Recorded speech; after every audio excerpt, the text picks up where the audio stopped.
It's time for Fibber, McGee, and Molly.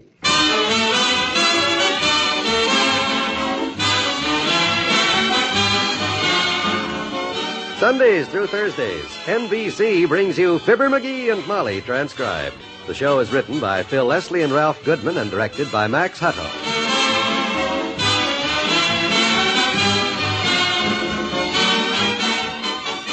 Before we get into today's story, let's listen to Mr. McGee make this point with his better half. Listen to this, Molly. Here's an article in the paper that says the average man with a college education will earn $100,000 more in his lifetime than a man without college. $100,000, McGee? Yep. Well, for goodness sakes. It sure is. Sure is what, dearie? For goodness sake, just like you said. Oh, Thanks to the goodness of a good many mothers and dads and the Prudential Swell Education Fund plan, a lot of kids are going to find the road to success a lot less bumpy than it often is. just a minute, McGee. What's all this about the Prudential's education plan? I was just going to tell the folks, Molly. It's an education plan provided by the Prudential Insurance Company, and it's the sure and easy way for you parents to cover your youngsters' college expenses when the time comes. With this plan, you can start building that education fund now, little by little, over the years. And if anything happens to you before Junior's ready for college, well, the Prudential pays the amount in full. Well, that certainly makes sense, friends. It's the surest way I know to start your youngsters on the road to success. So call your Prudential agent tomorrow. He'll be glad to tell you about an education fund plan for your children.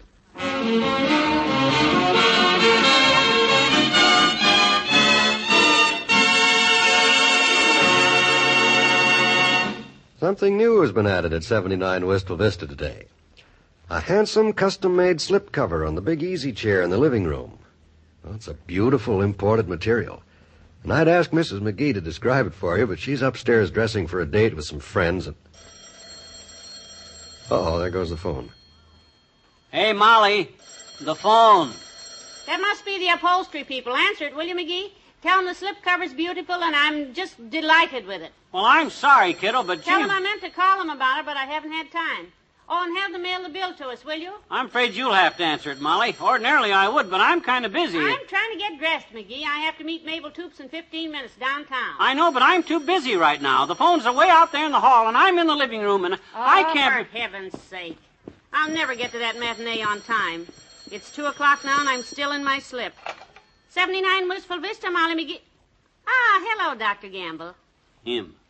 Yes, he's here, Doctor, but he's too busy to answer the phone, he says. Ask him what he wants.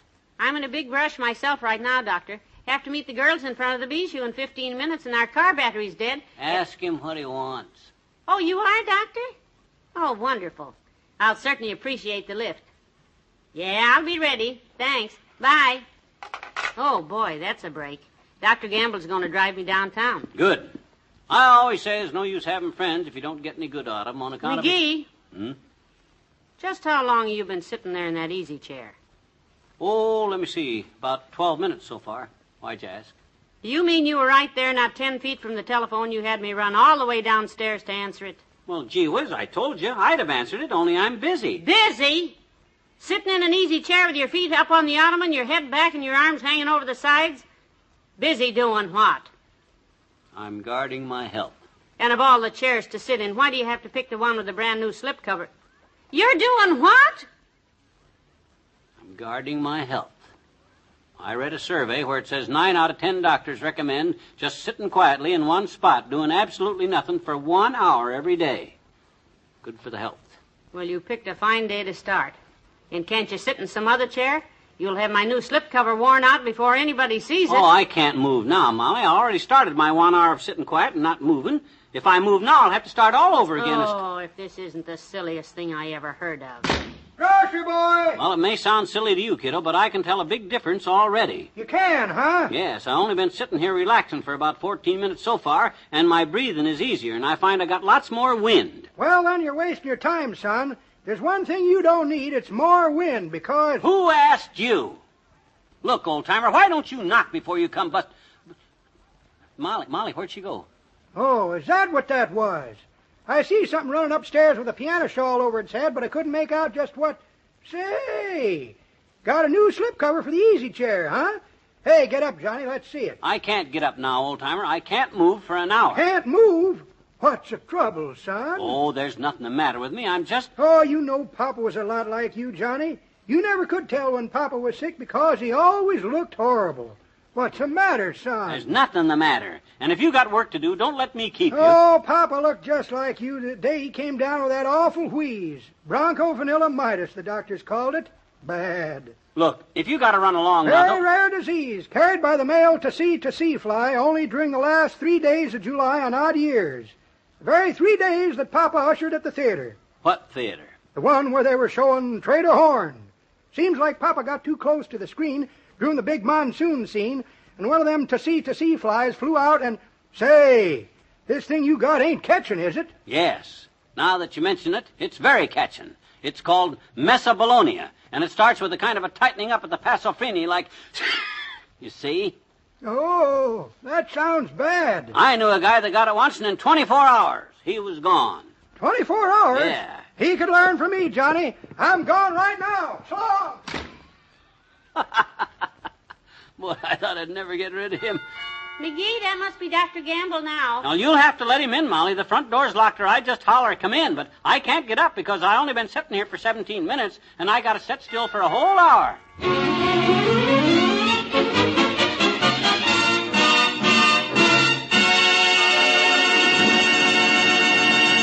Back to Wistful Vista in a minute.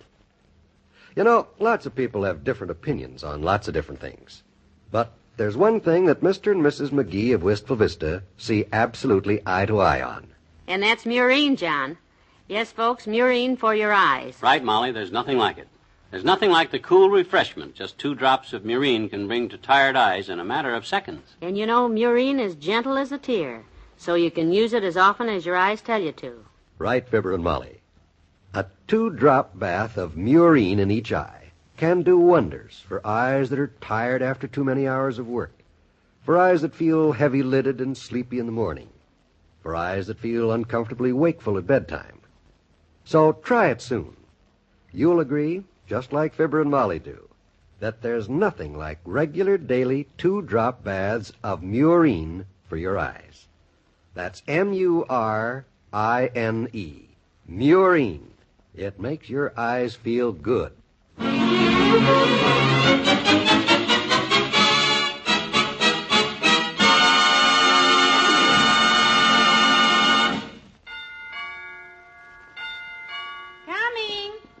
One moment. Hello, Molly. Come in, Doctor. I'm sorry I took so long to answer the door, but I was upstairs. Oh? Isn't the noisy half home today? McGee? Well, yes, he is. But... I'm in here, Fatso. I'd come out and greet you myself, but I'm afraid I can't right now. The little man is busy? Oh, yes. Working very hard at it, too, I might add. What's he doing? Repairing the hole in the water pipe that he accidentally made while he was repairing the hole in the water pipe that he accidentally made while No, he was nothing like that. This is big stuff. Important work. He's safeguarding his health. I beg your pardon? Seems he read somewhere that the way to be healthy is to spend an hour a day sitting perfectly motionless, and that's what he's busy doing right now. Oh. Does that include his mouth, too, Molly? Because if it does, someone ought to call the Gazette. I can see the headlines now. McGee's mouth motionless. Very funny, Lard Bucket. If you're ready to go to the movie, Molly, don't keep Doc standing around. I'll miss you, but him I can do without. No, it doesn't include his mouth. That's too bad. Pay no attention to him, Doctor. I'm ready to go. Oh, dear. What's the matter? I've got the wrong purse. I'll have to go change purses. Just be a minute. Take your time.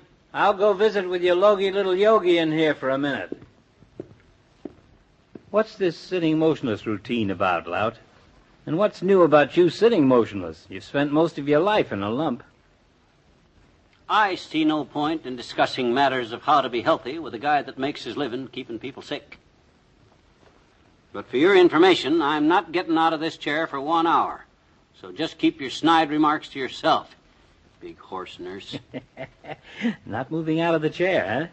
What happens if the house catches fire? If the house catches fire, I guess I'm supposed to carry him and the chair outside, Doctor. Oh, nothing like that's going to happen. And I'll do it, too, because that's a brand new slipcover on that chair, and it costs $47. Oh, hey, it looks very pretty, Molly. It's beautiful material. Yeah, the Abbott upholstery people made it for us, Doc. Come back tomorrow and you can get a better look at it when I ain't sitting in it.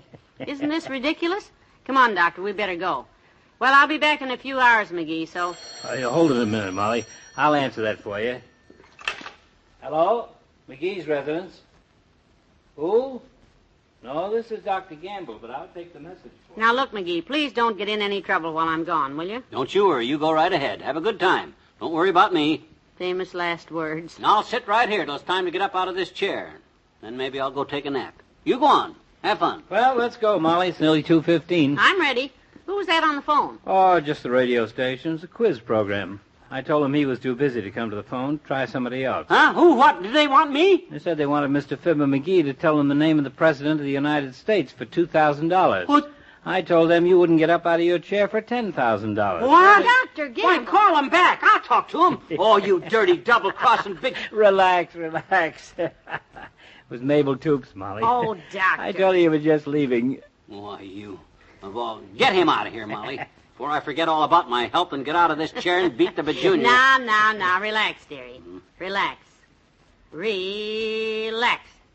That's it. You relaxed? Yeah. Good. See you about 5. Bye. Happy rest, Pest. Stay healthy. Oh, boy, I thought they'd never get out of here. Wow. If I had to go through this again, I think I'd... Hello? The Abbott Upholstery Company? This is Fibber McGee. Yeah, the party you made that $47 slipcover for. Look, get a man with a needle and some material over here right away, will you? It's urgent. I dropped my cigar in that chair about an hour ago and burned a hole in the slipcover about the size of a pie plate. A big pie. My wife will be back in a couple of hours, and if I want to stay healthy, you better snap it up, because if she finds out about this, I'm going to...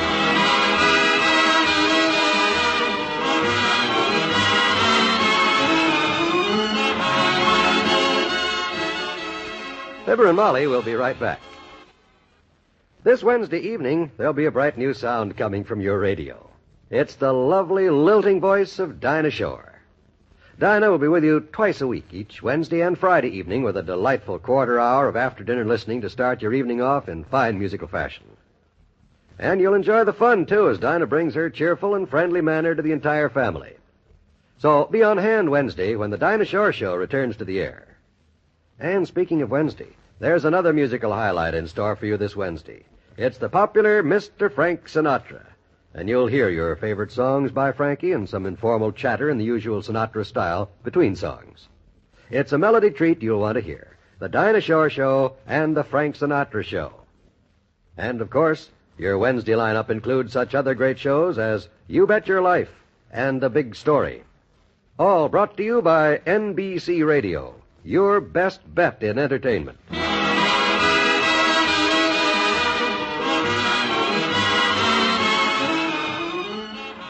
How was the matinee? You like it? Yeah, very good. By the way, I ran into Mrs. Spradley on the way home. A terrible thing happened. Yeah? It seems her husband was sitting on that brand new divan of theirs, just casually smoking a cigar, and guess what happened? He dropped his cigar down. I mean, what happened? Well, he suddenly got a terrible cramp in his leg. He just couldn't get up. Sent her right out to get Dr. Gamble. I can't imagine what brought it on. I can. Hmm? I said good night. Oh, good night, all.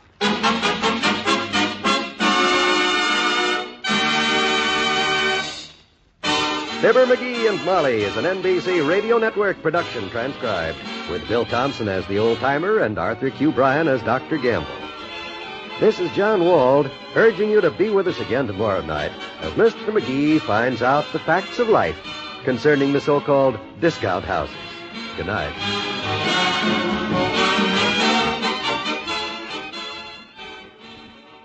Join the great Gildersleeve and all his friends tonight on the NBC Radio Network.